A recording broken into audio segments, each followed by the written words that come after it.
పార్వతీపురం మన్యం జిల్లా గుమ్మలక్ష్మీపురం మండలంలో vigilance CI Satish ఆధ్వర్యంలో మెరుపు దాడులు చేపట్టారు. ఈ దాడులలో సుమారు 2 లక్షల విలువ చేసే 4500 కేజీలు పీడీఎస్ బియ్యం పట్టుకున్నారు. ఆంధ్ర నుండి ఒడిశాకు అక్రమంగా తరలిస్తున్న 4.5 టన్నుల పీడీఎస్ బియ్యాన్ని పహారా కాసి పట్టుకున్నామని, అక్రమ రవాణాకు ఉపయోగించిన 2 వాహనాలను సీజ్ చేసి రెవెన్యూ సిబ్బందికి అప్పగించామని సిఐ తెలిపారు.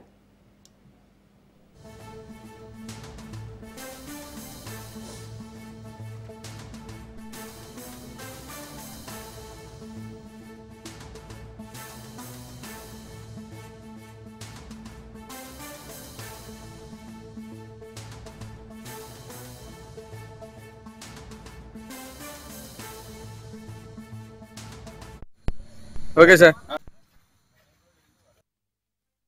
గుమ్మలక్ష్మీపురం నుంచి ఒరిస్సాకి అక్రమంగా పీడిఎస్ బియ్యాన్ని తరలిస్తున్న 2 బొలెరో వాహనాలను గుమ్మలక్ష్మీపురం నుంచి ఒరిస్సాకి వెళ్ళే మార్గ మధ్యంలో పట్టుకోవడం జరిగింది.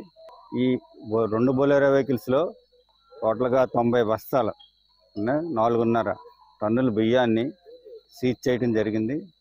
వెహికల్స్ కూడా సీజ్ చేయడం జరిగింది. వీటిని సిఎస్డిటి గారు వీటిని స్వాధీనపరుచుకొని జాయింట్ కలెక్టర్ దగ్గర 6A ఫైల్ చేస్తారు.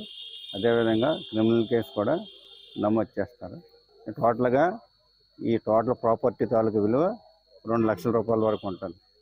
గుమ్మలక్ష్మి